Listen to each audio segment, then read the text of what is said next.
Manitoba. Both these research projects come from the University of Manitoba. They focus on work, education, and knowledge transfer of environmental and social health and well-being in rural and remote Indigenous communities.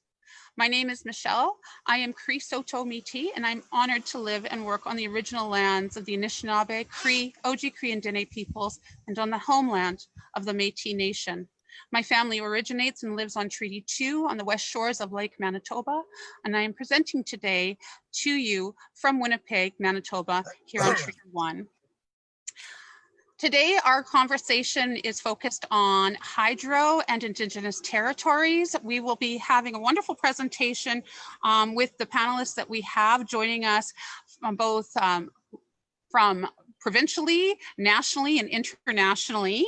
The discussion will revolve around some of the impacts that hydro has had in these communities from onset or ongoing, the challenges that are faced, and defending their land as part of our the development continues to proceed with hydro in these communities. To give you a little briefing, we have 4 panelists with us today. We have Shannon Chief. Shannon is from, I think, Barrier Lake area in Quebec, if I am correct. Shannon, I would love to introduce you. Can you please give us a little bit more about who you are and the work that you do as a land defender in your region? I am an Anishinaabe Algonquin from the Ottawa River. I am, well, basically I advocate for our sovereign rights. Everything that does not have to do with the colonial system is something that I'm more interested to speak for on behalf of our traditional ways on the territory. I also live out on the territory. I've lived off the reserve for about almost 30 years. Unfortunately, our people had a very big dispute when I was just a young person. I was still a teenager at the time. Our people disputed. It was irreconcilable differences. So a lot of people moved out to the territory, back to their camps.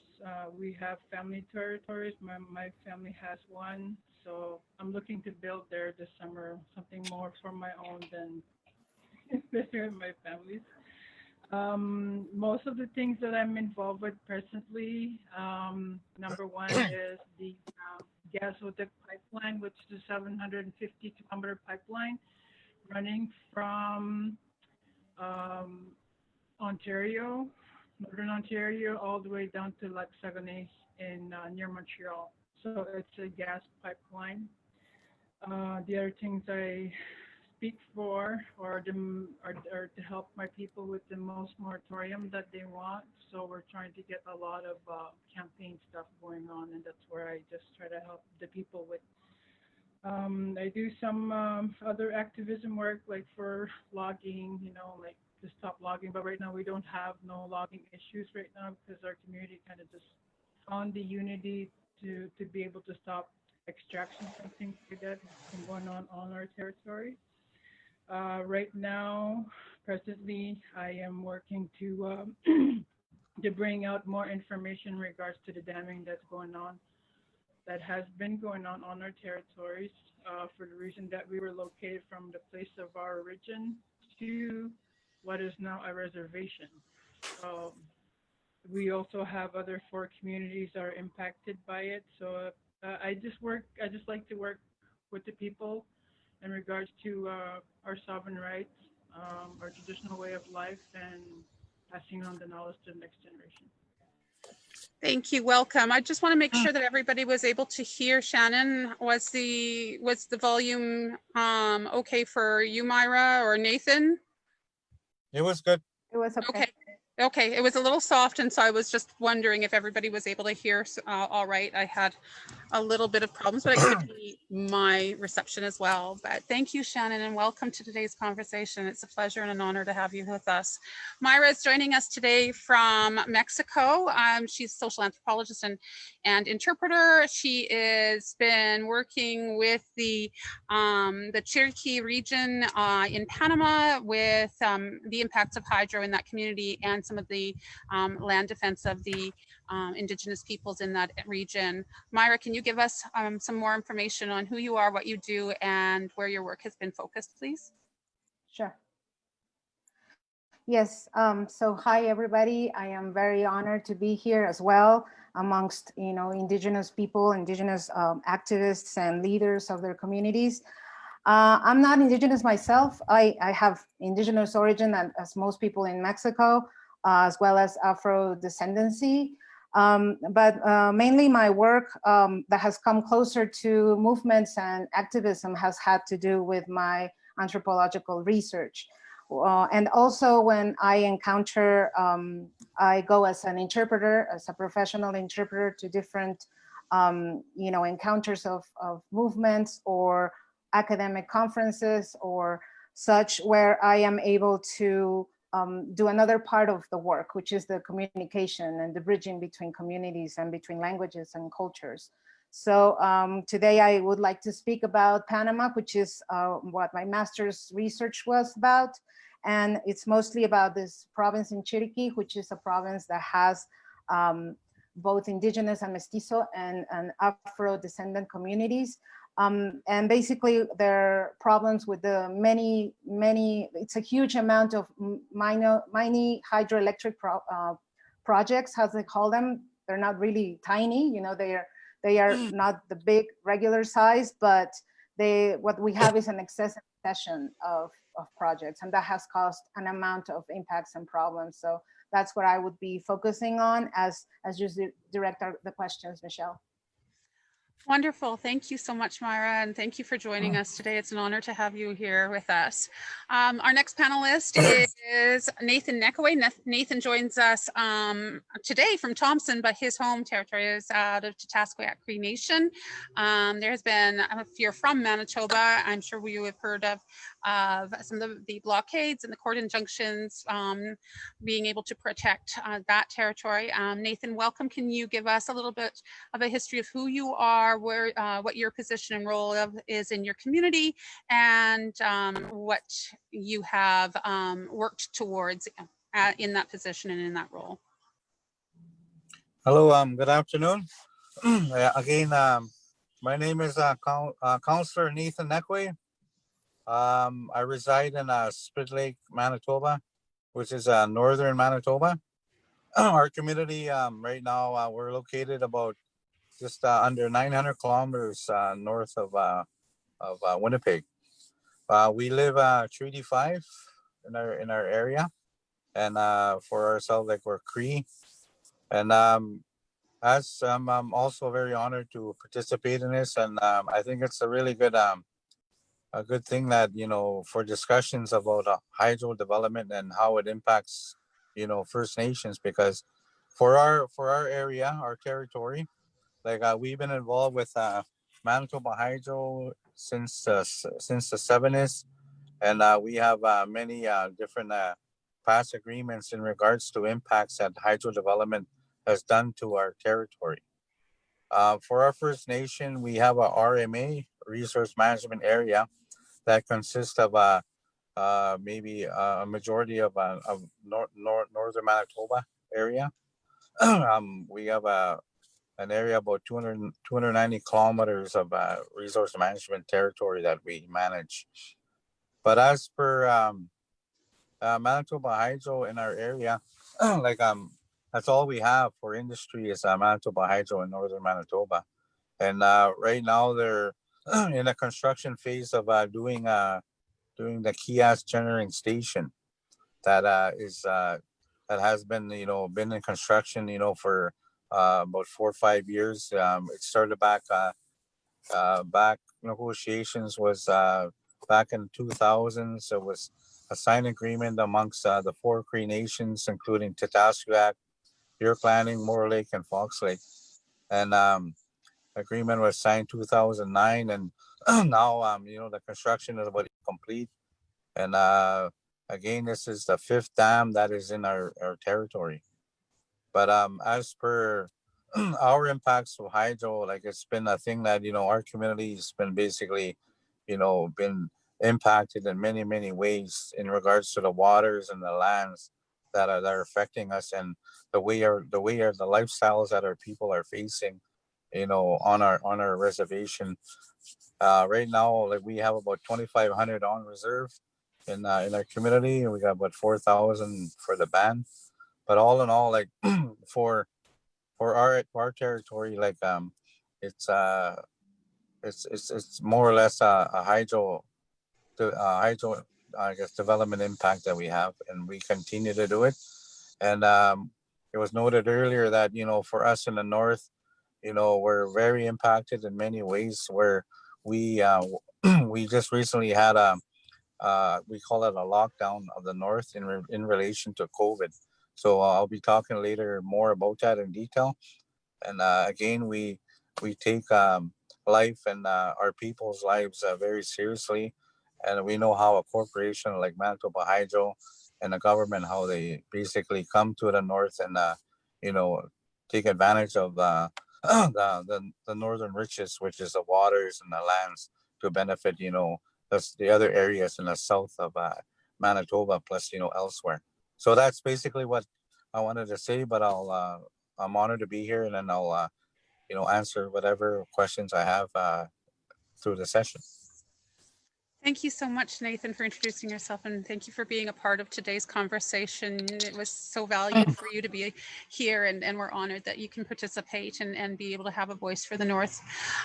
Next, I'm going to introduce Willard. Willard, I know that you don't have your mic on right now, but I do believe that can be altered by you or even Emily. I'd like to welcome Willard. Willard is from Chesapeake in close to the James Bay area, very close to James Bay, and his community has been impacted through a number of years by hydro development. Welcome, Willard. Can you tell us a little bit about who you are, a little bit about your community, and where you are from, please? Okay, my pleasure. Thanks for inviting me, first of all, and I thank everybody who joined this meeting. And my name is Willard Napas, and I'm from Chesapeake, Quebec. And I've been working Hydro Quebec, starting, let's say, been 30 years from now that I was working, and I'm retiring from Hydro Quebec, which is a good thing for me and my family, so I came back to my family for full time now. It wasn't easy to go out a lot of times to leave my family behind. And I'm back, and I'm happy. Only there was a lot of impacts according to the Hydro Quebec dams they built since they started working construction in the early 70s. And they made an James Bay agreement in 1974, 75, James Bay Quebec agreement in James Bay. So it wasn't easy. And but at that time, I wasn't aware of what is going on because I was young, playing outside and all that. And I've learned a lot after that I've been through, like when I was young and to teenager, then went to job training for the Hydro Quebec. It was sponsored by the to train crews for the it was included in the James Bay agreement, so to give us a work in the Hydro Quebec. So we got trained, and after that we worked after our trainings. And I've seen a lot before and after the impacts and all that, what's been damaged in our lands and everything what's around the world, I should say. All the species, the waters, the lands, everything, even individually about families. was impacted a lot, and because since they moved us, and it was different. We could see it was different because our families were close, and now you go the next door, your family was there, and now it's like they move us really fast and in a rush in a way, and a lot of people didn't want to leave. They told what I heard, if you don't leave, we take your house. Then everybody has to follow their houses, not to sleep over there without a house. So we have to follow our house when they move it here, and now it's called Chisasibi. Before it was in the island, because they were told that it's going to be washed away, the island, because the island was just almost sandbars, and it's not a really big island too. But it's a good thing we moved, because all the population now, we wouldn't have enough space for George Island, which is good in a way, but still, they leave us in not a good place, I should say, not safe, and according to the dams they built in the inland, because of the huge dams, they're really high and all that, and there's a lot of things happening, the impacts, and even the ocean too, the water, snow, hunting, everything what we used to do, and it's all impact same time, even our lives as families.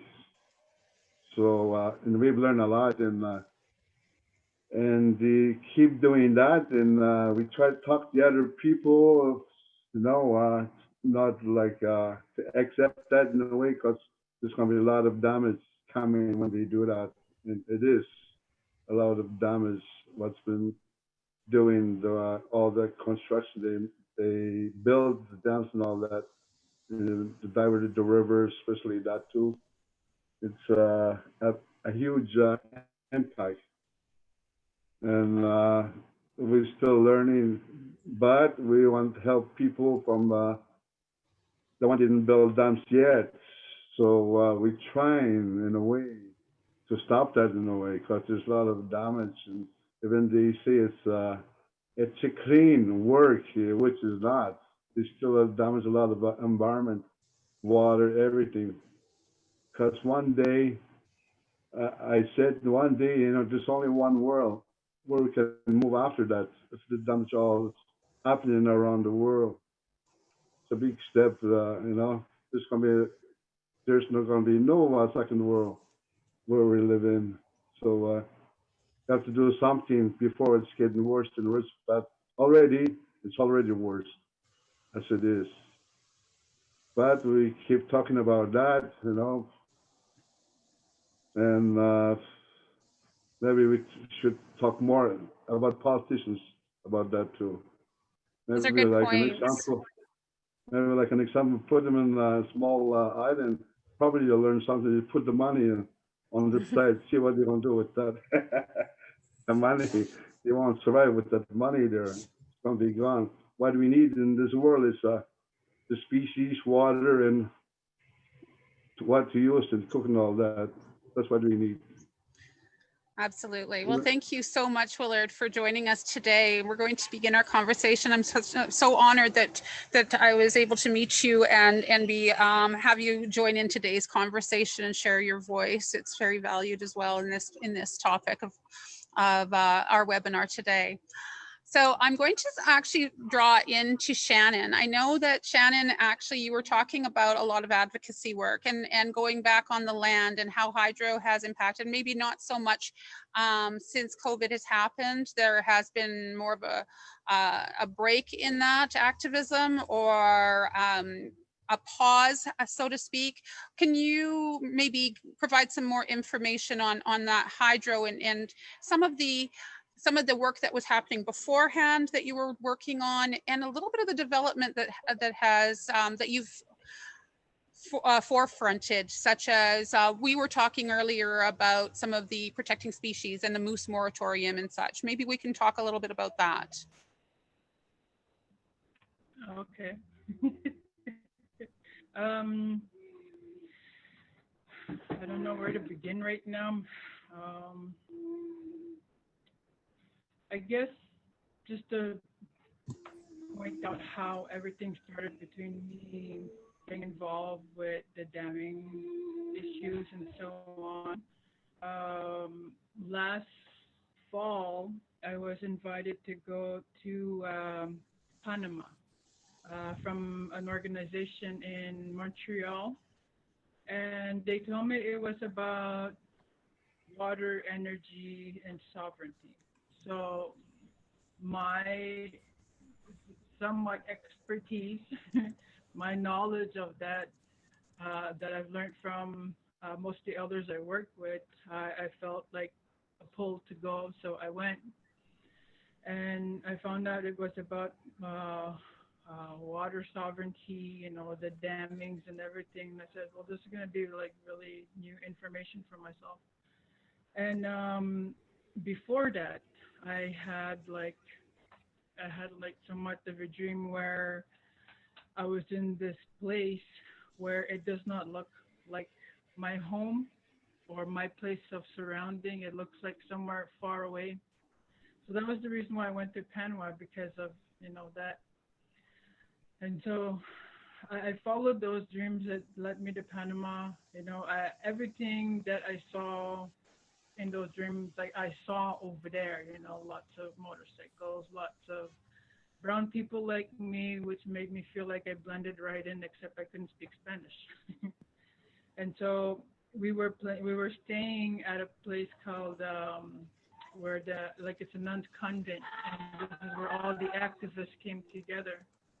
And we were there for about a whole week of discussions. You know, I was there to learn. I was there to see how I could be of help to the issues, you know, because they wanted Indigenous people to come help the people of the South, to meet with them, to talk with them, to build connections, to build alliances, to build ways just to begin from there. So that's what I've done, and throughout of these different kind of movements I got involved with the social forum, the power shift, or the world's forums, that kind of thing. All the experiences I had working in that way, I went down there with that intention. And so I had the opportunity to meet a lot of people. We had very good translators. This is where I met Mara, the beautiful Mara.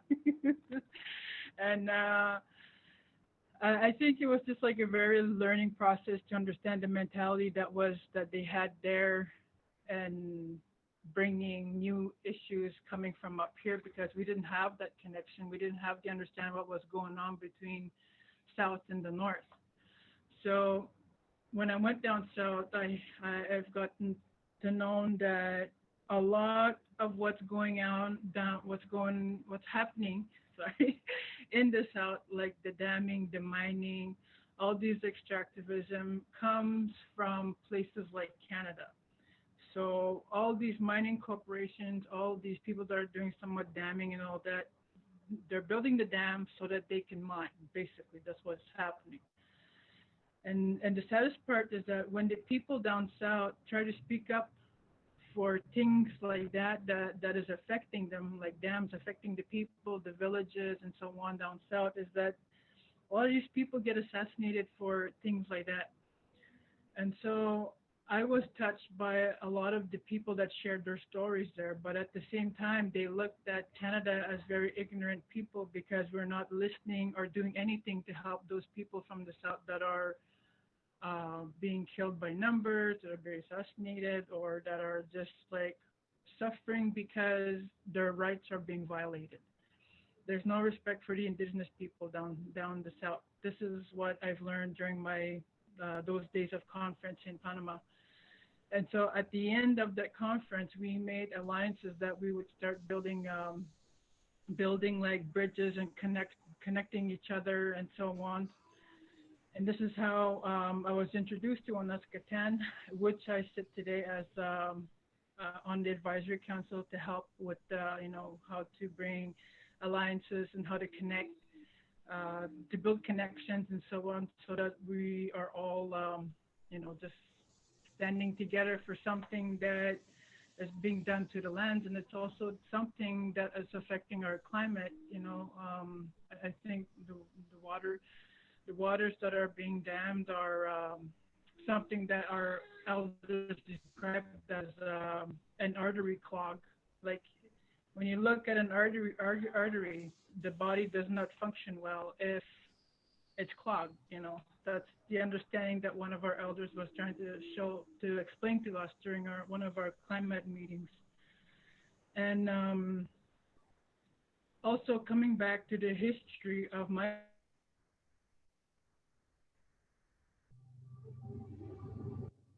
people, there are people used, from what I've learned from the knowledge of it, our people used to live in a place called Barrier Lake, and our people got relocated later on, but this was way before I was born. And my grandmother used to live there. She used to tell me about a lot of different things that happened out there.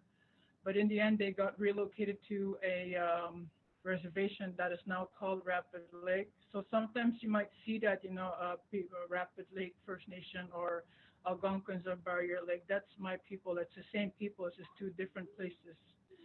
So Barrier Lake was the original place where we were moved to Rapid Lake Reservation or settlement.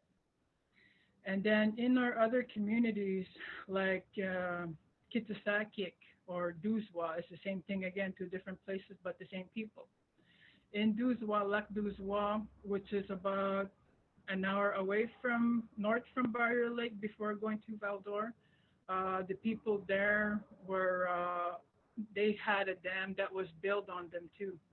So that we don't have no agreements, no signatures that were signed to Hydro-Quebec that they were gonna come in and build that, because our people were very vulnerable back then too, because of every single generation that were impacted by colonialism that have been, it's almost like, I don't want to say that their spirits are broken, but they know they didn't have very much choice to do these things, because otherwise they would always use police on us.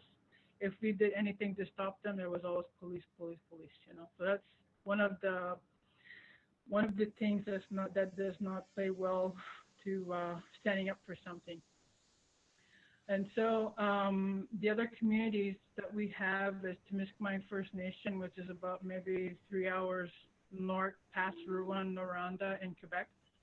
And then the other one is, where's the other one?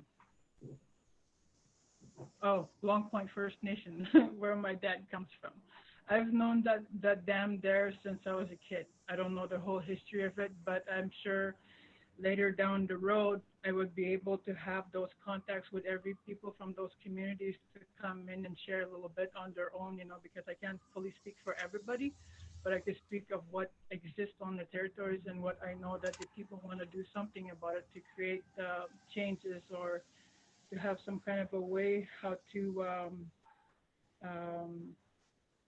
create new agreements that's going to give back to the people for all the harm, for all the loss of how we hunted, how we fished, how we looked for our food out on the land, because we had like a migration system out on the territory. The men always knew where to go for fish every year. They would know where to go hunt in wintertime for things like that. But damming changes all those patterns. It changes how the animals migrate, and that changes our ways of how we hunt and fish for our families. So it creates, one fence to another fence and so on. And so I hope that, I really hope that our people can come together and start speaking out more in regards to damming, which is what I like to do, to kind of empower our people's voices, and not just my own kind of thing. I just see myself as this helper. Other than that, different things, as we were trying to talk about, was the moose moratorium. Again, the moose moratorium, the way the animals also need, like, I find they need like an agreement where it comes from, it has to come from a teaching so our people can have some kind of a belief on how we show value for the animals, like the moose, for example. If we value the moose very well, then we will be wise on how much we take every year. We would be wise on how much we shoot, and we would take more time to go out and hunt. That way, we are being wise on what we take from the land and not just shoot anything that we see. That's my understanding of where we need to grow from when we are calling for a moose moratorium. We cannot just do something on our own and then not be able to show that we're doing something on our place as Indigenous people to be able to show that we care about these animals. You know, if you care about something, you have to show, you have to walk the talk, basically. Agreed. So, yeah, that's what I have so far. You wanted to say something? Yeah, I was just going to, can you hear me okay? Yeah. Okay, I had to put headphones on just because I couldn't hear you as well. So excuse that. But yes, I was going to just make a couple of points with that, Shannon, because one of the things that you said is that these agreements were not put in place, that people just, industrial capitalism came in and did what they wanted to do in making these these dams in your region, and without having that that agreement in place. But at the same time, as you were mentioning that there was a lack of understanding, there was also that that language barrier. So it was all was about taking advantage of the vulnerable, right? It was more about what we can get instead of how we can work together. And so you're saying, when we were discussing a little bit more about the moose moratorium, you also brought to light some of the capitalism and the motivation of the government to be able to have licensing, being able to give hunters from non-Indigenous hunters to be coming into the territory to be able to hunt, and how moose are being trophy hunted, and the gross waste of their and sacrifice of not only reproductive sacrifice, but the fact that these males are not being able to mature for years and years, and there's less and less moose that are in and around the region. Can you speak more of that, maybe, please? Yeah, definitely. Well, without skipping anything to make it more understandable, we have our people in history had agreements, but they're not written agreements with Quebec or with Canada or anything like that. What we had was a wampum agreement that is more ceremonial, and a lot of the agreements that they had agreed with the French people and the English people, I would say. When it comes to extractivism, they said that they were not going to dig more than 3 feet deep. They were not going to cut more than one kind of tree. And those were just some of the agreements that I remember what our elders were talking about. And but those agreements were made like in 1800s, 1700s during the First World War trades that they had. And so when we look at that, that is something that we have to look at today to kind of revive back, because that's where our traditional governance looks like, using those wampum belts, using ways those belts can inspire how to protect animal rights, for example, like the moose again. We have this wampum that talks about the one dish, one spoon, which is a teaching about how Anishinaabe means all people of the land, Indigenous people of the land. There's no differentiation between Algonquin Crees or, Ojibways or that kind of thing. It's just Anishinaabe, one kind of man, So So anyway, on this teaching belt, the one dish, one spoon, it talks about the dish represents the land, like North America, and everything that's in North America, everything that's in there is our food and our medicines and everything. And then the spoon represents our philosophy, the way we live with the land. So when you look at every single nation and so on, we try to look at like, what are we doing? How far have we forgotten those old teachings that connects us back to our ancestors and how they taught and lived with the land? Are we letting in mining? Are we letting in pipelines? Are we letting in all these things? Because if we are, then we forgot those teachings back there. And so when we look at that one dish, the philosophy, like it was only to take what you need and not overtake so much. But it's also today, when you look at the times back then and looking at it now, we have to revive all those teachings all over again and make it a way that's formal, that we do it in ceremony, that we've lifted that belt up again so that it's known worldwide that there's an agreement between the Anishinaabe and the white people, or the government they call, So this is that law that we need to kind of like focus to bring back so that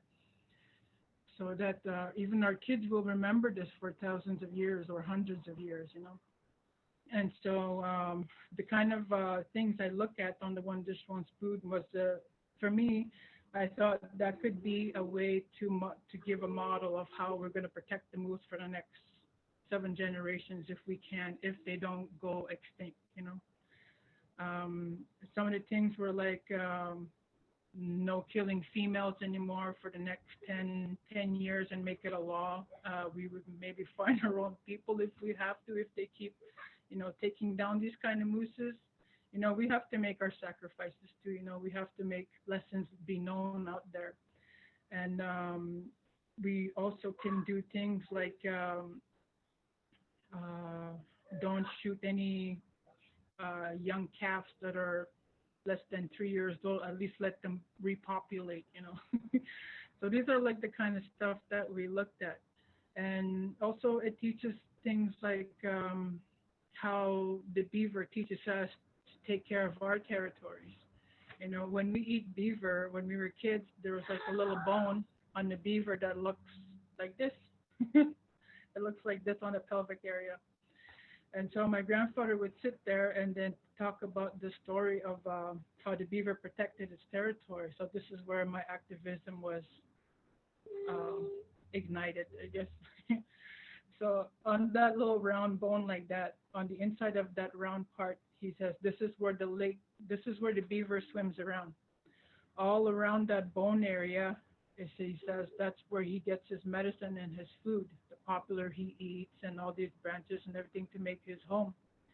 And inside that little hole that disconnects that bone to another bone is his dam. That's his home where he lives with his kids.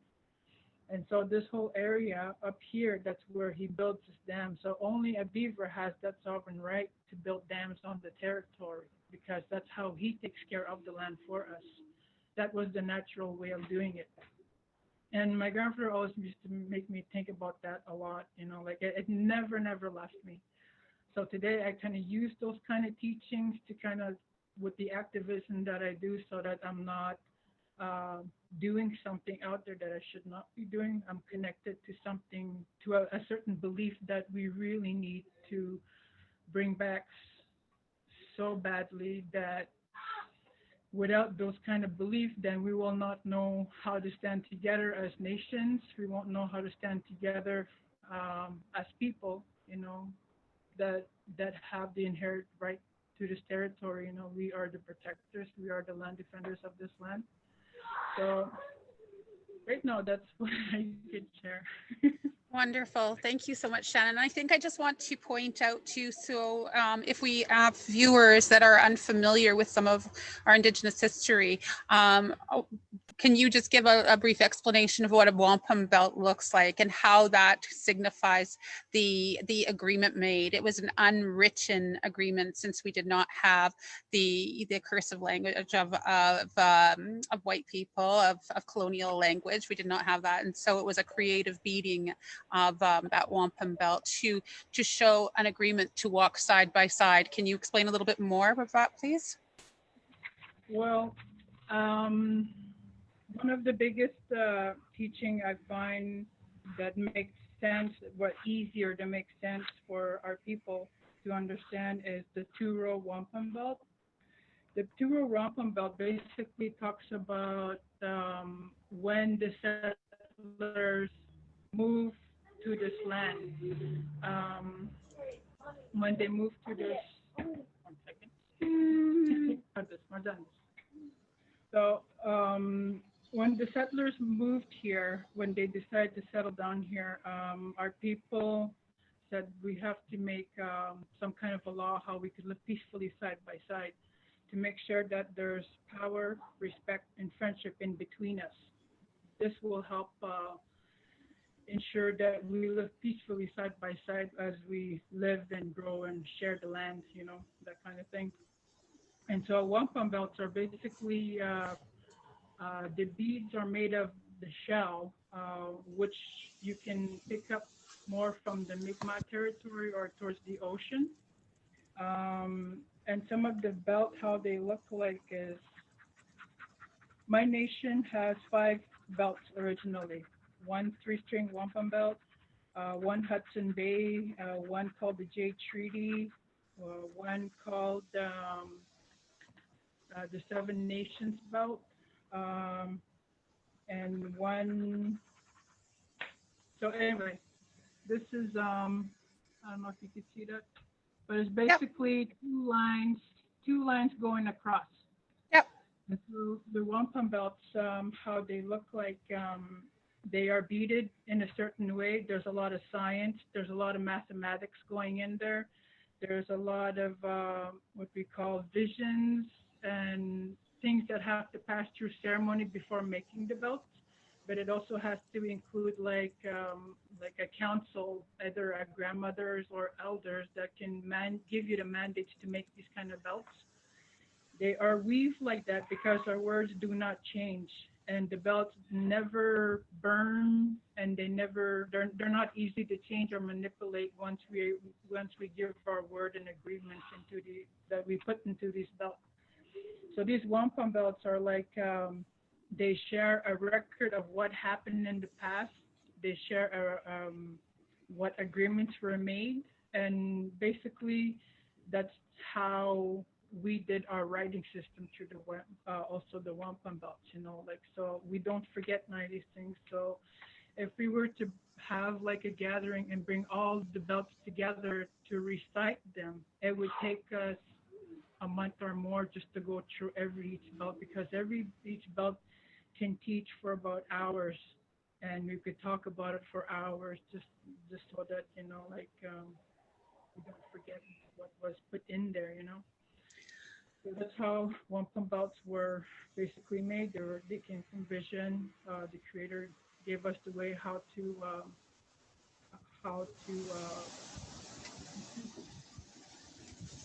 what He gave us that right to be able to take care of the land.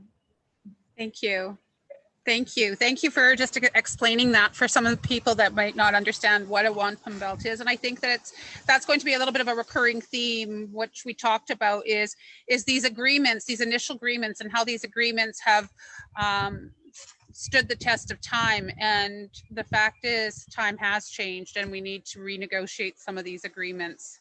It's time to move forward and say that, you know, these agreements in the 70s and the 50s and the 60s are no longer beneficial, if even they ever were in the first place, is what I'm getting at, and they need to be renegotiated. You know, talking about Panama a little bit, I'm going to move over to Myra. Myra, you were, because the two of you met in Panama at this conference, but Panama is heavily, in fact, impacted by some of the dams, and well, not some, many dams, as you had shown. And I think that you had wanted to discuss a little bit about that region and maybe share a little bit of the sites. I know that Emily has a bit of PowerPoint presentation that you have, but maybe we can select a few of the slides that you can go into with that. How does that sound? Sounds good. Perfect. Awesome. All right. Okay. Well, I'm just very inspired by Shannon's words in terms of how we are impacted today through this extractivism, but at the same time, just thinking about and reflecting upon the different colonial projects that we've been subjected to, and the differences that, you know, kind of arise, and that not necessarily come through in the terms of how activism is done, but it's more about what is the type of message that is being given, and about these agreements. I would say, you know, about reestablishing, how could I say, like a space for that type of conversation to happen. And what I'm trying to say is that, I don't know if people are familiar in Canada a lot about the shape of the Panama territory, but this is about as thin of a land that it gets in the Central American region, and it holds about 75,000 kilometers. I would say there it is. So it's a tiny little, you know, like a thread of land filled with water, filled with watersheds. And this is just one province. This is the province where I did my research, and where you see the clouds, the scattered clouds, that's the area of the high mountains, and the rivers kind of stream down to the ocean on this western side of Panama. And on the left, you'll have the border with Costa Rica, and to the north, you will have another province of Bocas del Toro, which also has border with Costa Rica. And so this is a map from 2012 that shows the concessioning, the excessive concessioning of the rivers in the province, and it's gotten worse since then. There's one watershed has over 75 projects, whether in process of construction or in process to being conceded, or in process of being, you know, projected, and in different parts of the paperwork. So I studied basically this province because it's the province that has the most amount of hydroelectric projects. And to the right, I don't know if you can see it, but to the right, there's actually a huge indigenous territory, which is what you would call like an Indian county in terms of indigenous communities living there. And they also have their own struggle, which was pretty well known in the news. And they've done some activism when it comes to blocking the highways and blocking the passing of products to the north or to the capital, which is further down to the east, where the Panama Canal is.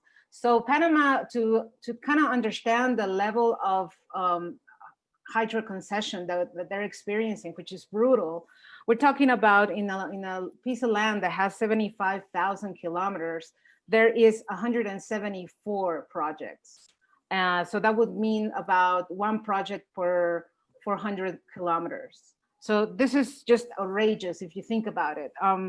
But at the same time, it's pretty paradoxical in terms of people don't usually relate Panama to a place of, you know, indigenous land, rural communities. People usually react to Panama as this, you know, places for services, commerce, and this is due to the major transformation of the land that the canal brought, and the major transformation as a nation that it brought, because it was pretty much a nation, a modern nation, between quotations, that was created by the capitalist states of the United States. They produce some type of political situation where the people were the least taken in consideration towards the project of the nation itself. So when we're talking about nowadays, this is figures that I have from 2018. So 178 projects, 75 of them are either denied, canceled, on extension denied, application time dropped, or a deadline expired, and the rest are either standing and in operation or awaiting some type of investment, initiating or under construction, and or either developing their environmental impact studies. So right now, what we're seeing and what I want to have people a little bit of a context and then a scenario of the type of communities that I work with. So it kind of goes along with what Shannon was talking about, how communities are starting to, in Panama, what we see is that they are the ones, the groups of communities that gather together in defense and in advocacy of their lands and their rivers. They're doing it more as a reaction of basically the non-existent accountability in terms of what the government can provide towards the defense of the rivers and the well-being of the rivers and the whole ecosystem itself. And to the people, there is no accountability. So that the institutions are way overboard. They're not, they don't have the necessary implementations to fulfill their assignment to accountability. And the companies and the businesses themselves, because they are businesses, they are the least interested in bringing accountability to the communities that are impacted, or to the non-human communities, birds, fish, trees, and all the different, can you imagine, and Shannon can account for that, Panama is incredibly green, incredibly fertile, and we're talking about huge, famous river watersheds that brought so many tourists for different type of sports. But that when you think about it, we're talking about rainforests, and as I was showing in the map, like if you go from the water intake of some of these hydroelectric projects, but also at the where the spring of the rivers are, which is high above in the mountains, all the way down to the ocean, you have what you have is about it's an area that holds about 8 or 9 different life zones of rainforest, and we know that rainforests are incredibly delicate forests. And what I'm showing here in the other images is just how what we see, and this goes along with what Shannon was explaining as well in this metaphor of the body and the blood of the water and the water. Can you imagine just a stream of water that is constantly intercepted, and once it's starting to recover, it's intercepted again by another project. So the accumulative impacts are just awful to the point that for communities that are working class, that are small farmers, that are people that are living based on their work that they do with all the planting that they do and the products that they sell, that most of them actually, because this is such fertile ground, they go all the way to the capital. And Chiriquí is usually called the province that is the farm of Panama. We're talking about that people are they're not even able to just protect their environment because they want to have it the way it was, or they have natural access. They can't even access clean water. So all the water treatment plants, for example, are affected by these hydroelectric projects that are up above. So by the time the water arrives to the water treatment plants, there's already a scarcity. There's already problems with sediments. There's already problems with the type of quality. There is pollution. There is methane pollution because of all this water that is not flowing. So, just to explain a little bit about the economic and the colonization project behind this, we're talking about the World Bank and in the Inter-American Development Bank, all of them behind all the investment money that is put out there as clean energy projects, as projects that are going to bring development to Panama. And so these are, images of the activism and the protection of the rivers and protection of the ecosystems that villages, people from the villages and from the different townships put together themselves with their own money, with their own, abilities to organize. And they bring about, basically just stopping the machinery to arriving to the construction sites. They and this is the community that I'm involved in my research, and that I have been continually in touch with, which are basically just people from the town. They're just protecting. They're involved in either conservation projects, or they're behind bringing out information so that the movements themselves can operate and kind of start bringing attention from the capital to the situation. And they've had a series of I would say just briefly of winnings, if you want to call it. There's been a moratorium on concessions so far, but this moratorium, as soon as it was given, it was a few months later just turned into a whole other thing, right? It was become kind of like the injunctions that you are seeing in Panama, in Canada, when it comes to how the projects themselves get stopped or interrupted, but it's only for a little bit, and it becomes into this bureaucratic issue that involves courts, involves different institutions. And so there isn't really like a real understanding to the people or a response to the people that put out the initial complaint. So what happens is that usually what we're talking about here in Panama is that we still see a lot of colonial relationships that are still in the names of how the land is called, like corregimientos, which brings us back to colonial time, right? Like the corregidor was the person that would, send the information to the crown. We have situations where people are still being called peons. Indigenous people that are working these lands are still called that as normal language. So what I'm trying to get at is just that these movements are in such dire need to enter some type of communication with other communities up in the north as well that are experiencing the same issues, the same impacts of hydros, but that do not necessarily have all that identity that clear because of their colonial project they've been under. So they're always just, trying to fight the institution and find the legal ways to do that and to be represented.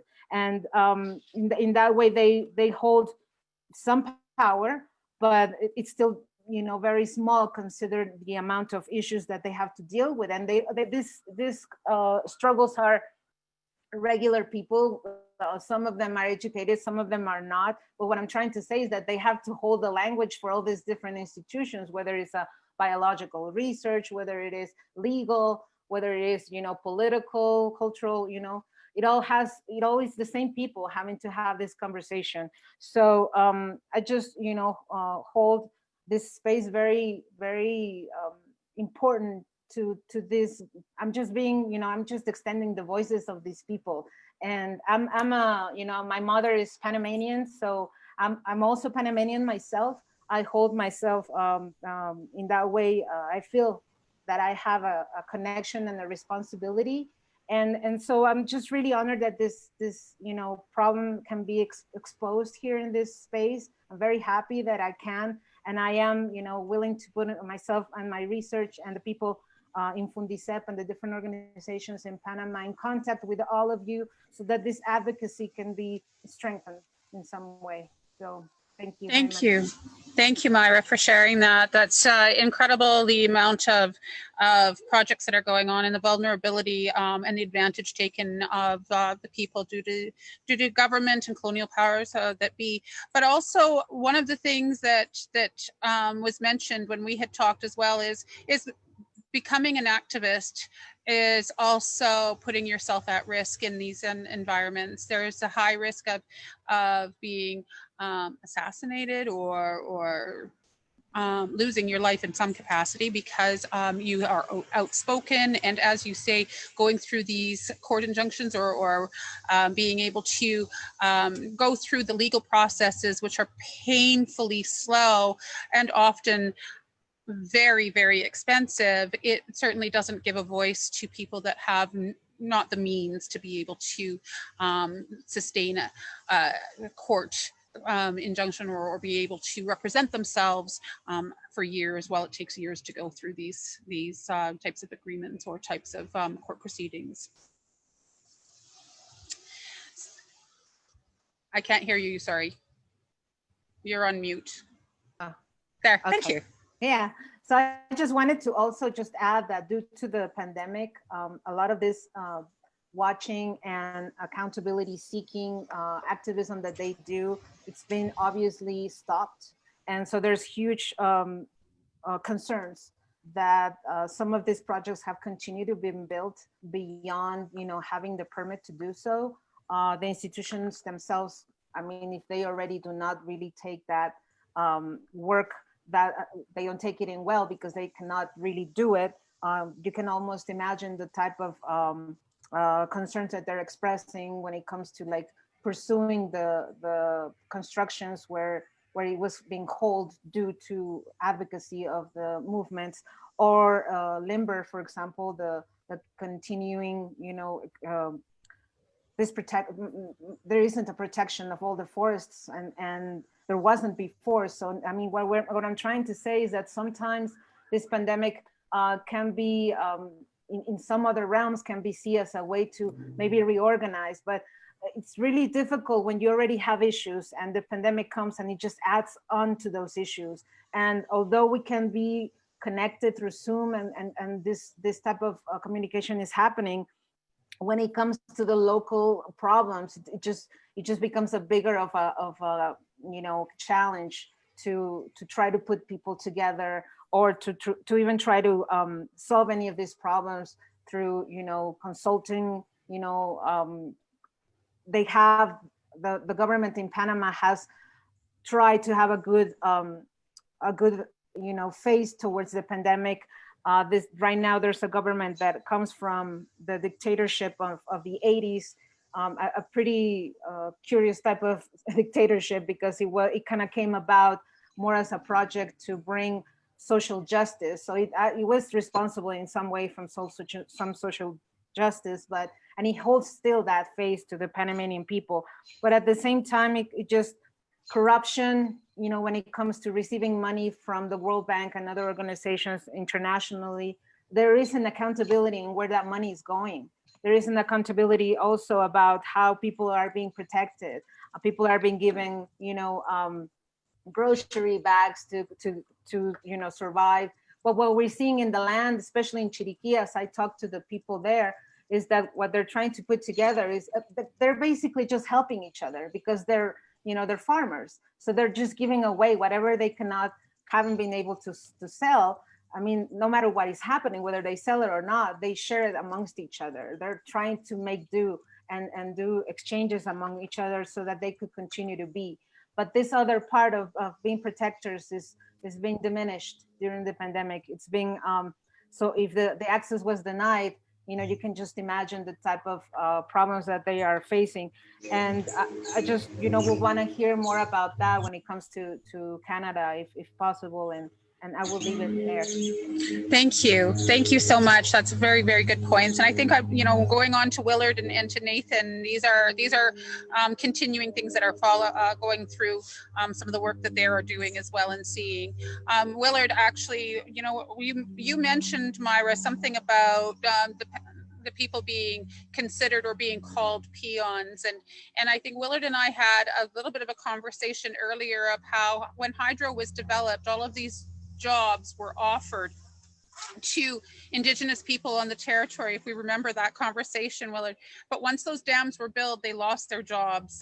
They were laid off, and then these jobs would be going to non-Indigenous employees coming in to work in the dam. Willard, do you want to talk a little bit about the history of the James Bay Hydro Quebec agreement there, and mentioning particularly, I think, because I know when we discussed it, and I read up on it a little bit back in 74, 75, when that agreement was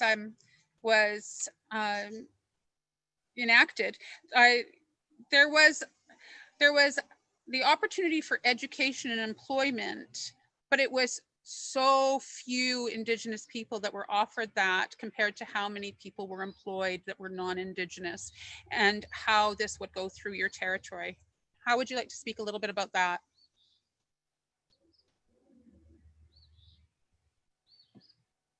I can't hear you. Can everybody else hear him? No, we can't hear you, Willard.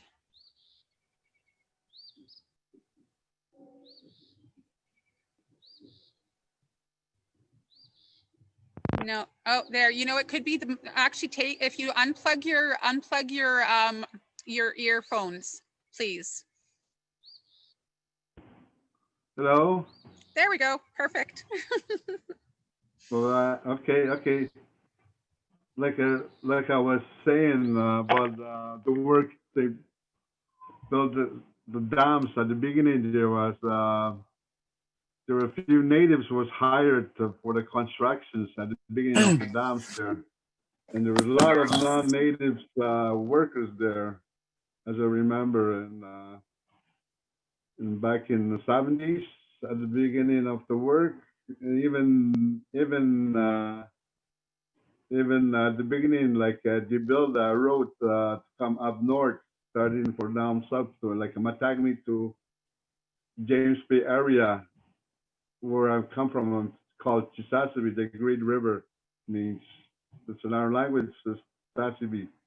And on the way, they took them about 15 months, I think, non-stop working just to build the dams here. To start as soon as possible, because back then they were like prospectors were like seen in the bush and all that, and didn't know why they were there. And these days we know why they were there, because the government sent them to like inspected the lands and all that, like water, rivers, for the mining, what's going to come in soon. So the prospectors marketed everything. Then they started building dams for the rivers. That's what they start now. And in our town, a river, it was a river before, and now it's a reservoir now, controlled by the dams, the powerhouse. And hold on, excuse me.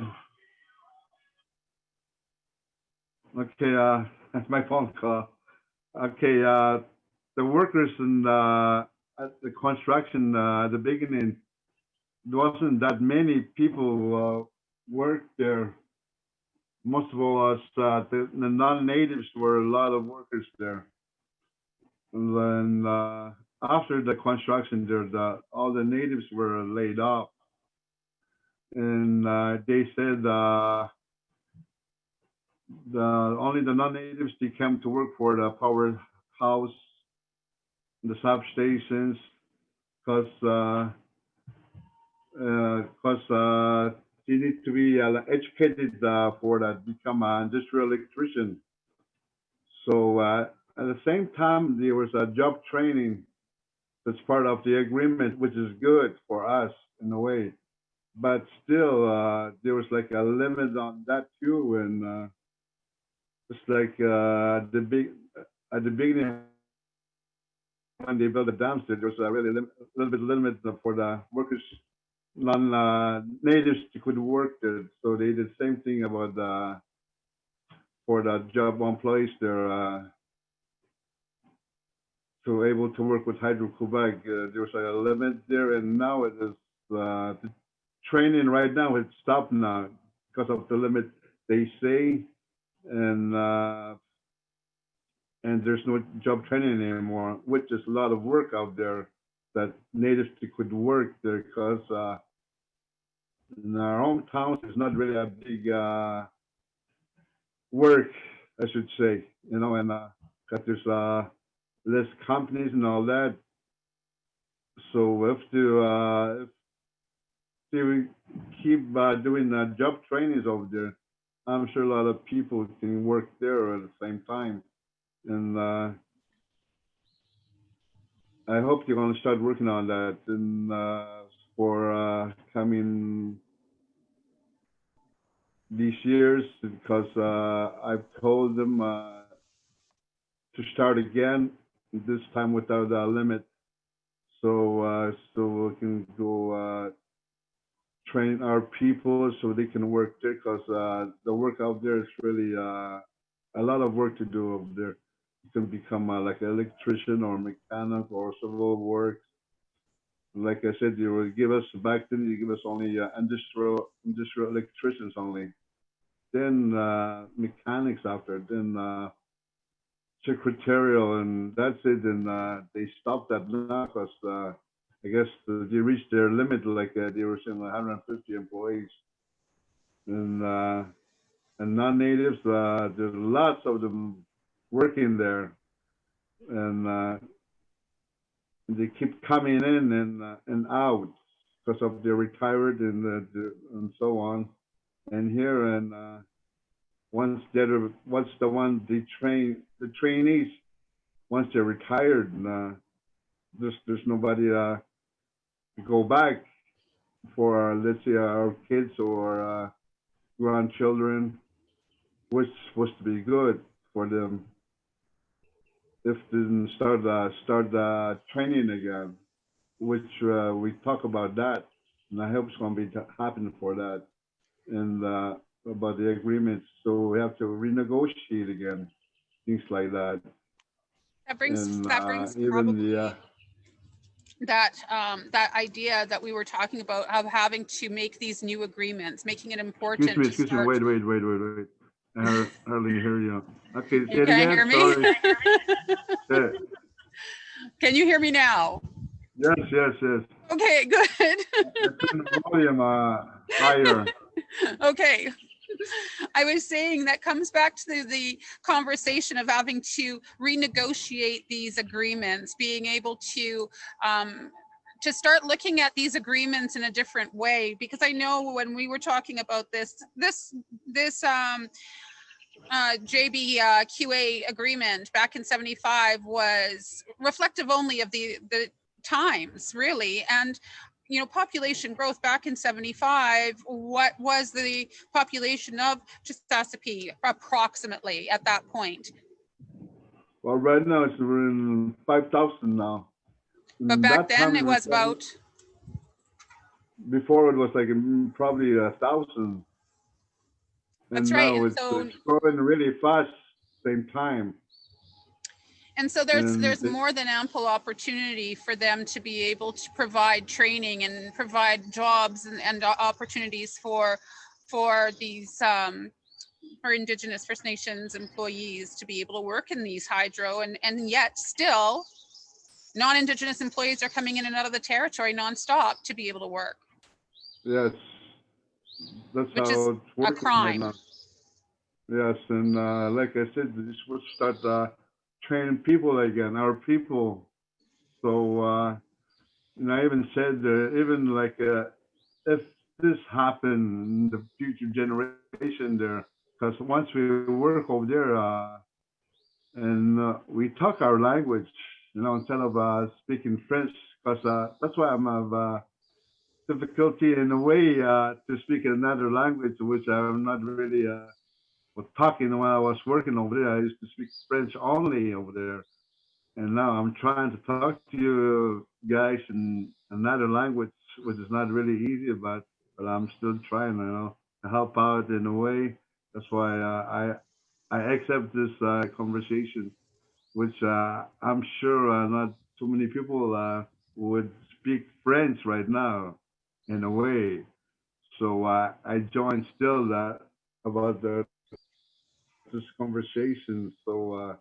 Well, it's Wonderful. not easy, but I'm trying.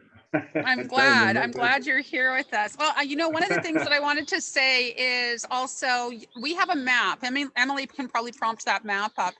You have 7 dams that are right on your area in northern Quebec, and you were Yes. talking that along those 7 dams that there is up to 100 dikes. Is that correct? No, that's only LG2 reservoir we see that.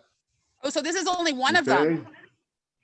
That's one reservoir we see that. That's Okay, only so one. the And veins, the kind of one the veins there that are the dark blue, those are the rivers, right? Yes, naturally. And It's then the all light flooding. blue, The light blue is all flooding, and so all on. flooding. That's only one reservoir, LG2 reservoir. And you have 7. And yes, on the way inland, 7 more dams, power stations. And how has this impacted the area? It's a big ocean. I think you froze. I think you froze a little bit there, Willard. Right. I'll give you a moment there. This was, and that's the one, Australian diversion they did. That's the new thing there. These times the reservoir, hello? You froze there, and I think that we aren't hearing your voice very well. Can you hear us?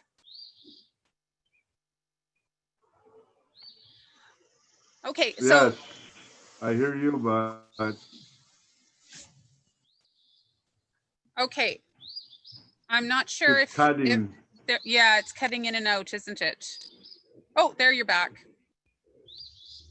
And you're gone again. You're in very slow-mo. Hold on a minute. Coming back. Okay. There's Anyways. a lot of people who, on the Wi-Fi right now. Must be. Must be. No. Everybody's home from work and having dinner. The Wi-Fi is toast now. Which is the reality. It's the reality in these.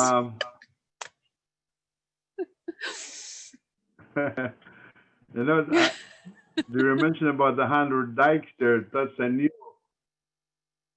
The dikes there, the one we saw in LG2, they never mentioned how many dikes they made. I guess they made a lot of dikes, the big reservoir like that, compared to the last diversion they did from Muskegon. That's the one I was talking about, close to 100 dikes diverted the river towards to LG2, the big reservoir we just saw there. Did you hear me what I said? A little bit. You just cut in and out a little bit there. I think that one of the things that I know that I wanted to mention, I think you've frozen there. Your whole face is frozen on our screen. So in our links, when Willard comes back, maybe we can talk with him about this. But in one of the links that we are going to share, Willard provided some activism by creating a film of the area and how unsafe the area was. With these 7 dams and the currents so strong, he was expressing that some of these dams are very, very old now, and they're starting to deteriorate and crack, and there's getting to be some leaking. And the threat is that if any damage occurs, if leaking or any, there we go. Oh, he may be back a little bit. Are you there? And yes, I'm here. Okay, so maybe you can go on, keep going on about the project that you did and the threats and the safety of that, and then we'll attach the link so that that we can get a little bit of people can see that and they can talk, maybe talk a little bit. I think Shannon put here as well, talking about the diversions, because there's been how many diversions already put into the area, into the Chesapeake River. It was 1, 2, 3 communities they divert the rivers towards to LG2. The one we just saw, the big reservoir, LG2. There's Women, G, Eastman, and Muskegon. So Muskegon is the one we just saw, the big reservoir. There's Women, G, Eastman, and Muskegon. So that's the one I was talking about, close to 100 dikes just to divert that river. And the one that the LG2 reservoir there, I don't know how many dikes they made to do that. They're probably more than 100 dikes for sure. You know, it's a huge reservoir. I don't know if you saw that, the one I sent it to you by video, it's, it shows more. The one you just show it in the picture there. Yes, yes. You know, we're going to attach the video as well to this conversation, and I encourage everyone to watch this video. As a matter of fact, it was chosen to be presented in Paris as I'm not even sure what it was chosen by, or it was some film committee that came into the area, and you were discussing about the threats to the community and the risk of safety as you were on sea level, right? And these dams are Yes, higher. yes, and before, if I go back to again, before I was in job training, and I never saw these reservoirs at the beginning. That's how I learned since I was over there, and I've studied it myself at the same time. What the huge water they made and how high the dams were. That's how I knew in a way we're not in safe place. And I'm sure a lot of people here they don't aware about that too. They have that same situation, I guess. You don't go see over there and you don't know really the impacts they did over there about these reservoirs. And that's how I knew to, because of my job training, because we were in LG3, and you see all the dams and the huge dams they built, to create power. And that's how I noticed we're not in a safe place anymore. If I didn't And go the there, I risks, wouldn't know. yes, that's true. And the risks that is placed not only on the land, on that you have the territory, but also on the food sources, on the cultural foods in that territory. I mean, there's been such a decline in population, and we were also talking about the mercury levels that have come from that, and how it has been the higher rates of cancer that you have seen in these communities since the expansion of these dams and the diversions and creating this current flow. The health and safety risks of these waters not freezing even, or the fact that there's too much fresh water now going into James Bay and changing the dynamics along the coastline for any of the fish or the sea life there, the ocean life. Do you want to Yes, speak a little bit about that? yes, and that's what I've seen since they built the dams, and even like one of the it's called heel grass. It's called those the geese. They like to eat that. Used to grow in on the shore, the bays. Since we had a lot of salt water back then, and now these days it doesn't grow anymore, and there's less geese too. Like Melanie mentioned about that, or what happened before, about hunting and all that. This affects a lot to us. So everything's changed. The migrating, changed the routes, everything. What's touching the near the the water that's changing to pure instead of salty water before it was, and even the ice, everything affecting out there in the ocean, and so it changed a lot changed, and hardly people go there anymore too, because they're not really interested, because they're hardly geese whatsoever. So people started, not interested, I guess. So because they go there and kill nothing. That's happening now. And now with industry So capitalism, they're also taking a look at more extraction through mining, you were mentioning. They're looking at yes, making a lithium mine on top of all this hydro. yes, and there's one place that they're starting a lithium mine in Nemska, not far from here. It's about 5 hours, and they stopped for a while, and I don't know exactly because I'm not over there, and I don't really know what's going on. And for now, they stopped that, and I guess soon they're going to start working on that. And plus, they already marked in land where they're going to mines are.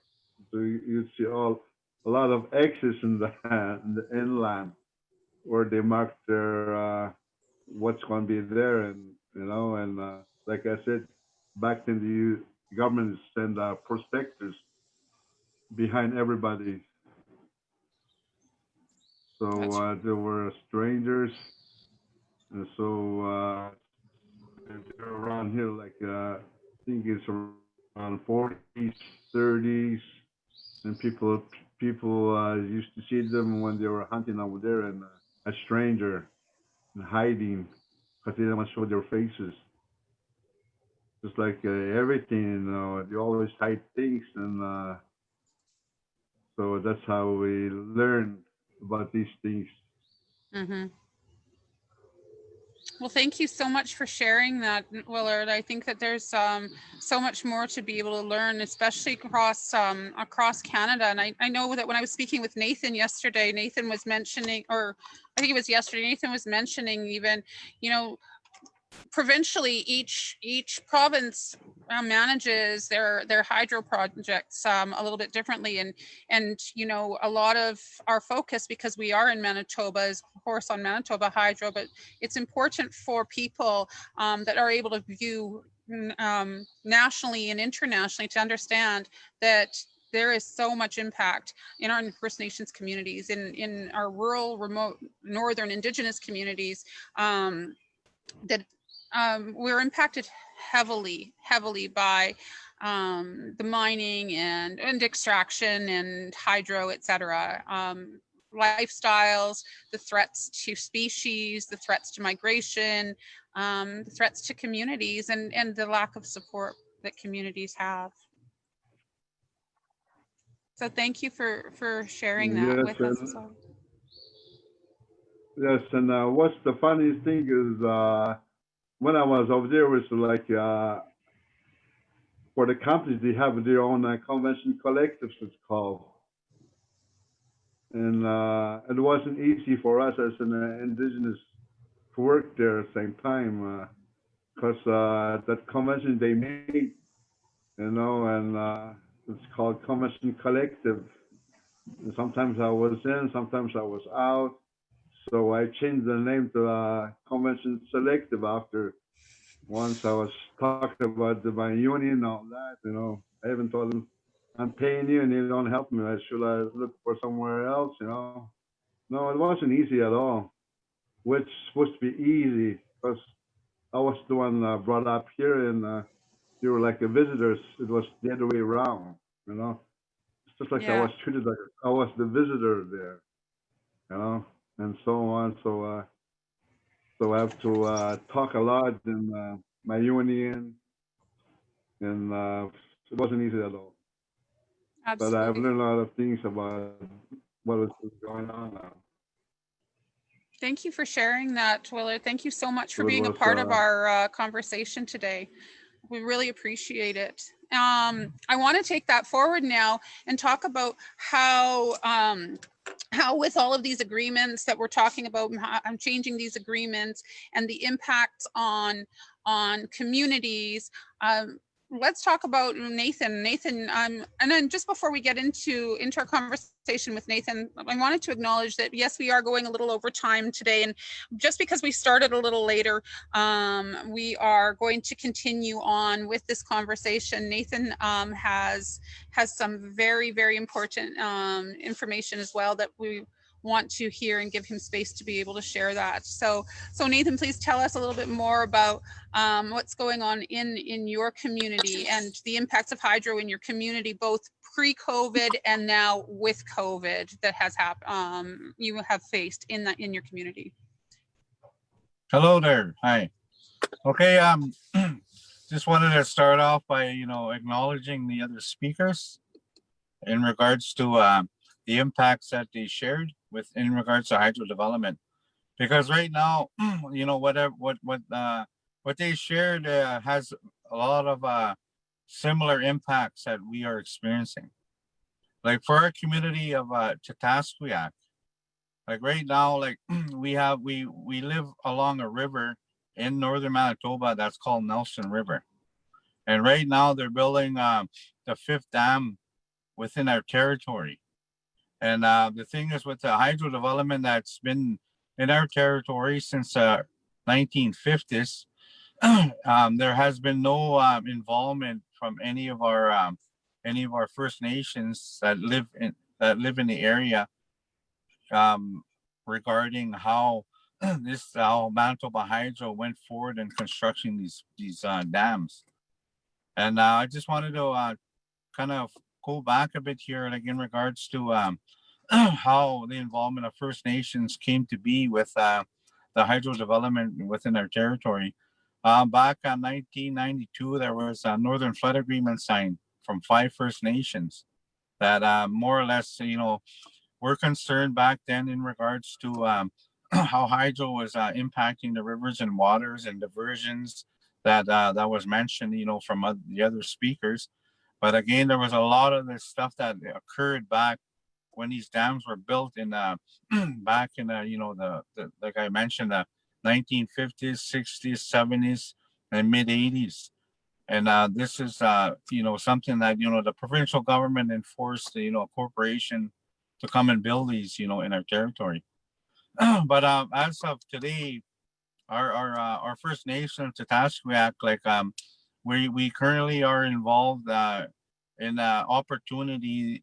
Back in the 2000, we had negotiations and talks with Manitoba Hydro in regards to this current construction of kiosks.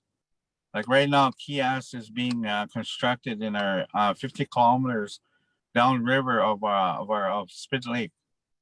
And right now, it's been in construction back 2014. So they're probably about 6 years into it. And the completion is like about 85%, and they'll be done 2021 November.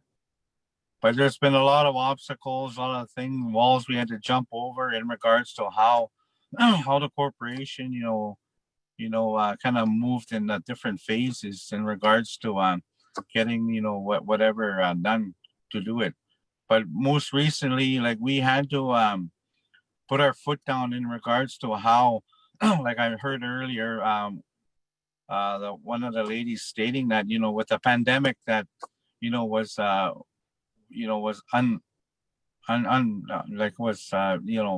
brought to our attention back in March about this world pandemic, COVID. That was something that, to us in the north, like being in northern Manitoba, where we reside, like we're not exposed to all technology, all the resources they have in the south. In the north, we more or less are not isolated. We have one road, PR 280, that comes into our area that has access to the 4 dam, or actually the 3 dams and 3 converter stations. So again, going back to how we're related to outside is basically, we're more or less a reserve that's just north of Thompson, Manitoba, 133 kilometers, and we have 2,500 people on a reserve. There's a river there. We got dams all around us. Could be a dam, a converter station, and transmission lines. But again, the impacts that occurred in regards to a lot of our trees being cleared for basically trails to access these transmission lines. There's been a lot of areas cleared, and there was a most recent line export brought out of our territory, which is Bipole 3, because again, with all the dams like Kettle, Long Sault, Limestone, they had two converter stations that exported all energy to the south, and there was Bipole 1 and Bipole 2. They recently put in Bipole 3 because right now, with all the energy being produced with the current dams that are there, they needed to export more power because the power lines were to the capacity, so they ran another line which is called Bipole 3 out of our northern areas to the south, where it is feeding a converter station this the southern area south of Winnipeg.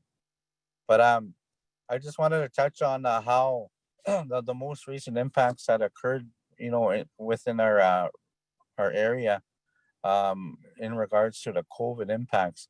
Because right now, like with the COVID that was brought in March, there was a state of emergency that the government announced March 20th in Manitoba. And there was a lot of guidelines, a lot of restrictions, and basically a lot of cutoffs on travel restrictions. And to have a Kias construction dam basically in a phase of 85% completion, they were moving, in a phase of construction of finalizing the power station and the spill gate. This is more or less an area where a lot of the electrical works are done. And right now, like within a project, there's a civil contractor that consists of five different companies that work in regards to completing the final phases of the project. And these construction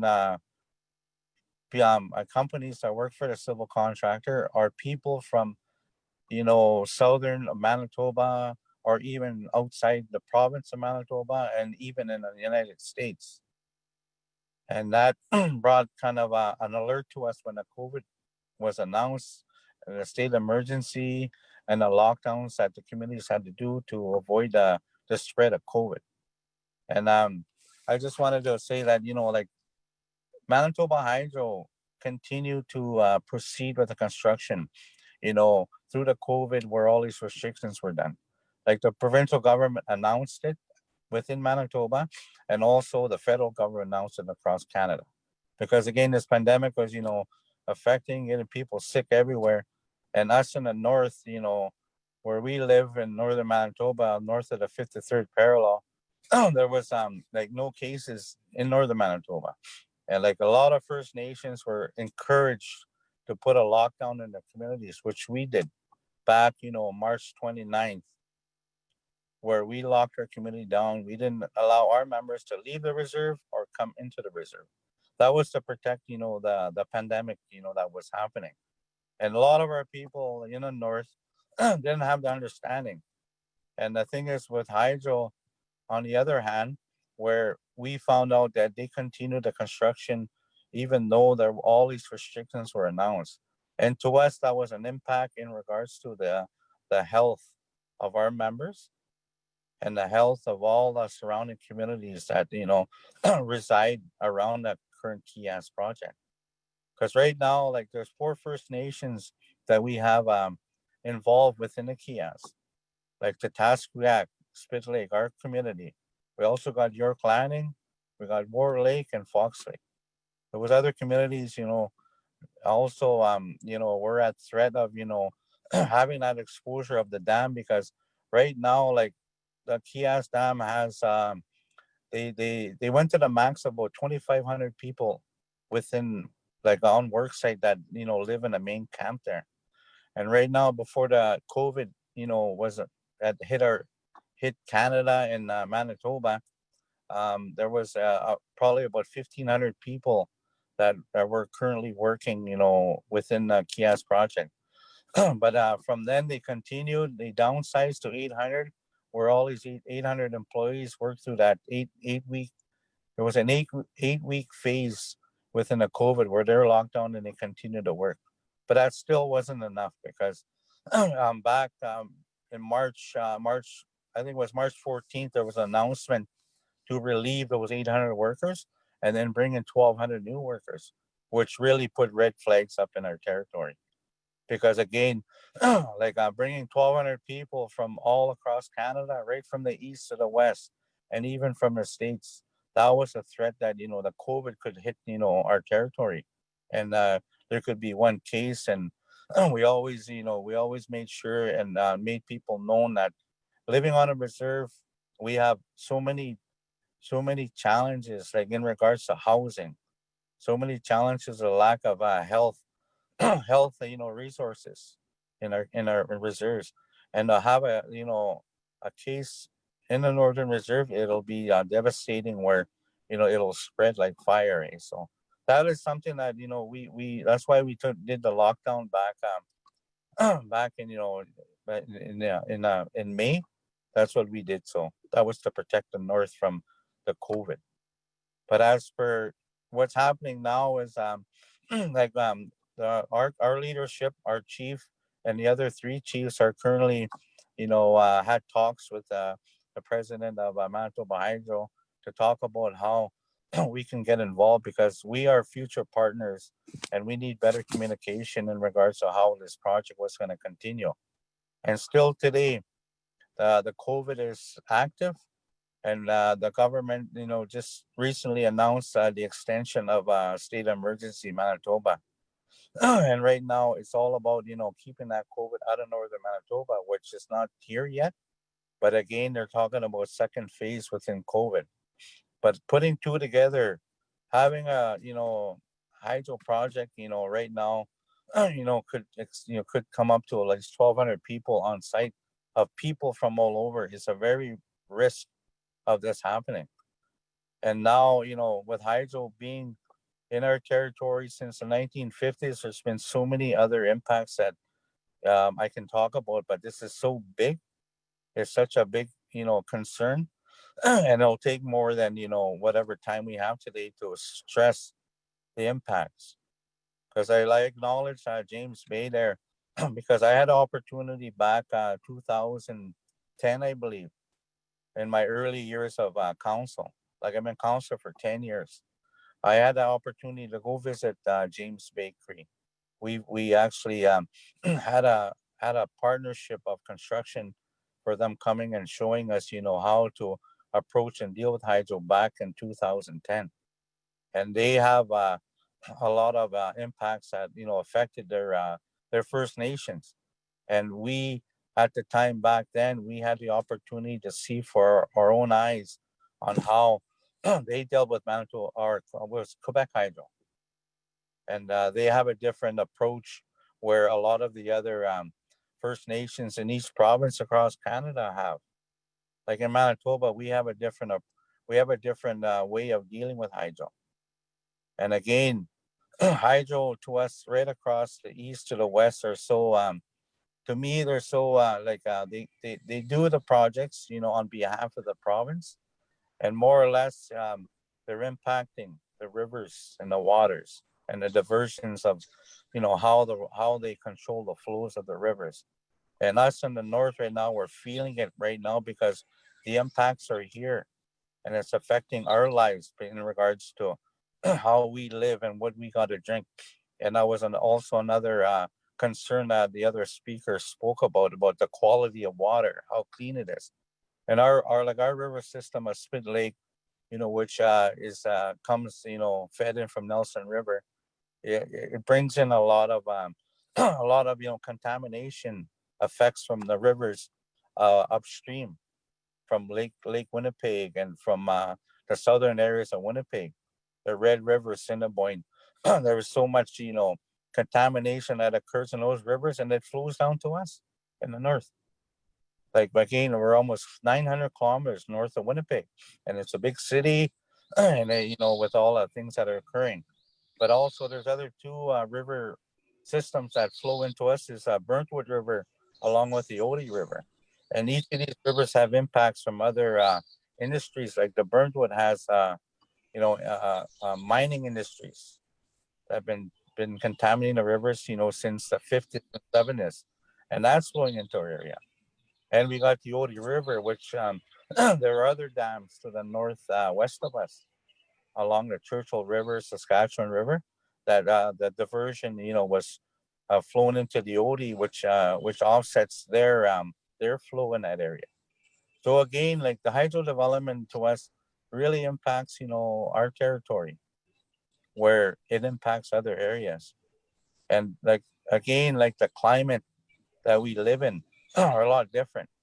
And then where we live in the north, we're supposed to be known as the most richest resources in the country, but with only one industry of like Manitoba Hydro doing this, to our rivers, like pretty soon we're not gonna see anything in the north.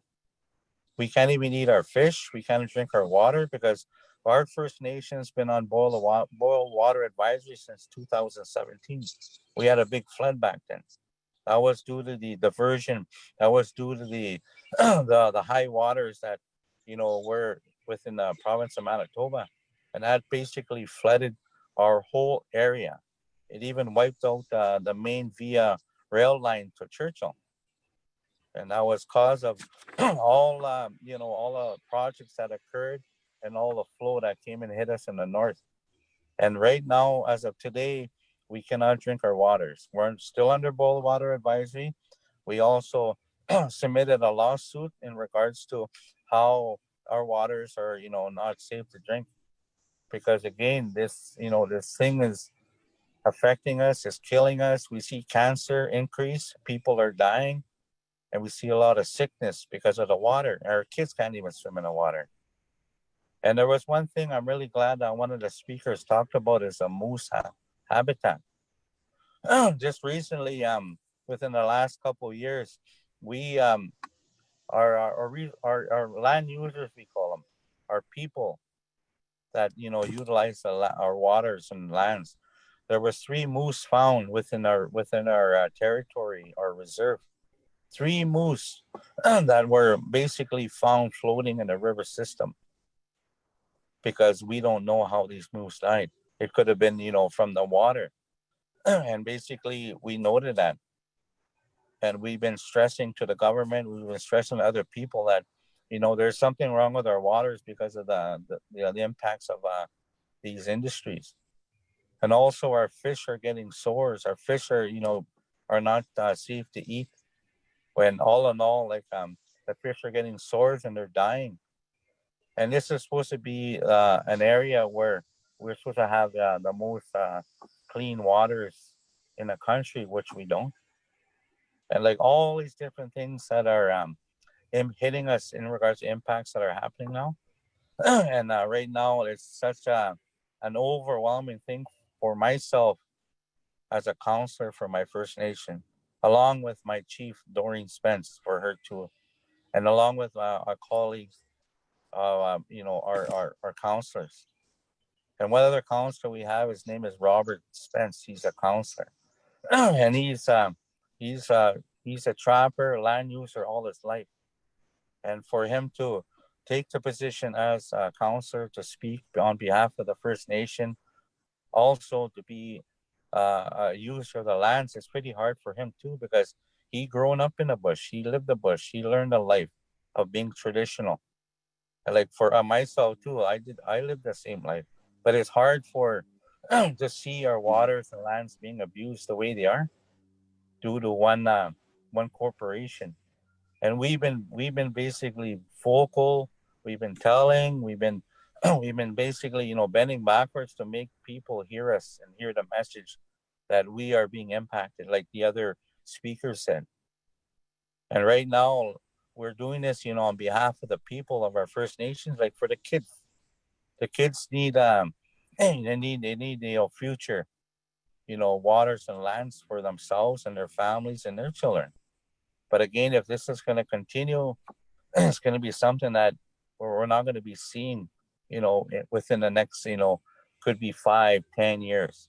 Because, right now, like we always said, the southern areas, like the governments are basically taking advantage and basically damaging the northern resources to accommodate the southern, the luxuries they have in the south with the lights and everything.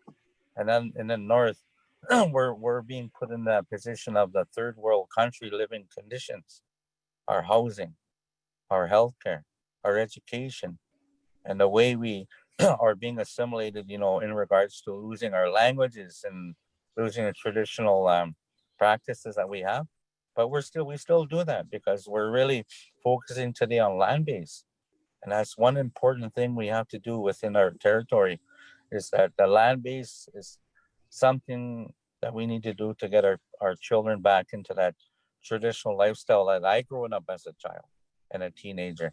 But seeing this happening now, it's it's a very it's very jeopardizing to us, myself as a leader, plus our elders, our members, and our children of my First Nation, plus the other First Nations that reside in northern Manitoba and who are affected by hydro development. See, that's just something like I could talk more, but I just wanted to provide that input of what we're being affected by. It's definitely a conversation that could go on for a few more hours, isn't it, Nathan? There's so much that could be discussed, especially when it comes to environmental impacts and health and social impacts. Basically the environmental determinants and social determinants of health, correct? You're dealing with so many of these negative impacts that these communities are subjected to, all in the name of industrial capitalism and economy. It's sickening, really. Because you talk about the purity of the North that is now being contaminated, and the impact on food systems, these cultural food systems that sustained communities, not only just one a family, but communities. I mean, there was community hunters and trappers in the North as well, and elders were able to be looked after throughout generations with their family hunters and their trappers, etc. But trap lines have changed with these communities, and do you want to speak a little bit maybe about that? Like, what have you seen as far as trap lines and the accommodations you've had to make because of these projects, or other First Nations communities that you that neighbor you, or that you're aware of, that have had to deal with different migration patterns and being able to hunt sustainably, and as you said, while keeping in mind the risks of the contamination that may be coming into these animals that you in the end are consuming, your family, your people, your northern communities, that all of our Indigenous peoples are consuming in the end in these areas. Yeah, okay. I just wanted to maybe touch on trap lines, because right now, within our community, our elders, we have a lot of elders that more or less live that lifestyle. back in back in the 80s and 90s, we had a lot of elders and families that have trap lines within our resource management area. Because back we were given resource management area to control how our families access our trap lines, and we basically had that system in there where it supported our families to do that. And as of today, we have families that still go out to the bush. We got even though our elders are getting old, but they still go to the bush. It's so amazing how a lot of our elders in their 70s, even the 80s, there's a few that head out to the bush now, along with the families, because a lot of our families had access the areas within our area. Like, these families have grown, and we have families for myself, for my wife and her family, we usually get at least 30-40 people at times in the spring and fall, because in the spring we go harvest geese, in the fall we go hunt moose, and then in the winter times we do have people that head out to go trap, and then in the summer we got people heading out to go fish. So there's still that that practice, but again, we're starting to see a lot of interferences with the technology that's happening in our economy today. Like, again, when this COVID hit us back in March, there was that encouragement for families to head out to the trap lines to get away from this virus if it was ever to hit our area. And again, there are families that took that step to go out, and more or less we were we were honored to see those families do that, because again, they say the safest place to be is in the bush. That's where you're not exposed to any anything that the economy gives us. Like right now, the economy was stopped back in March and April. And basically, a lot of us went out to the bush. I went out to the bush myself personally. We took, my family along with the other my wife's other families. There was about 30 to 40 of us that stayed out there for a number of weeks, and that was for the safety of our children and ourselves. And there was other families that went out to areas surrounding areas like 304 Wivano. There was another group of family members that went out there, and we were so honored that they took that step, eh? And like again, that is something like we strongly encourage. Like again, we have a pandemic plan that we're still continuing in our First Nation, and they talk about this next wave coming. They say September, October, and basically, if that ever comes again, there we go. Our families have that opportunity to head out to the bush to get away from this pandemic virus. And this pandemic virus again, it's very challenging of understanding towards our elders. We had to find ways of making our elders understand what this pandemic was, because the common cold, the flu symptoms, and this new thing our elders knew about, but this new pandemic, COVID-19, they didn't understand. And again, or like again, they still gotta get that understanding and going out to the bush again. And that is something that like again, I talked about land base. We're currently doing land based to increase that the practice with a lot of our younger generations of kids to go out there, to go show them what the lands are about, to go show them what the traditional practices are, outside. Because even though we live along that river that's contaminated, we have trap lines, we got cabins, we got basically stationary areas for land based that are more inland, away from these hydro affected rivers. We got areas that are not affected where we're trying to, get our families out there to go, maybe in August, go stay out there to go harvest moose and basically, do what they got to do to keep that practice going and keep them safe away from this virus that hitting, the world today. So that's more or less, something I wanted to, just to answer your question in regards to, trap lines and land users that are utilizing, the bush and the lifestyle of ourselves. I'm so thankful that you brought that up too. It's really something that is a recurring theme that I hear when interacting with other people in other communities, and it's being able to bring that land-based knowledge back, especially to the youth.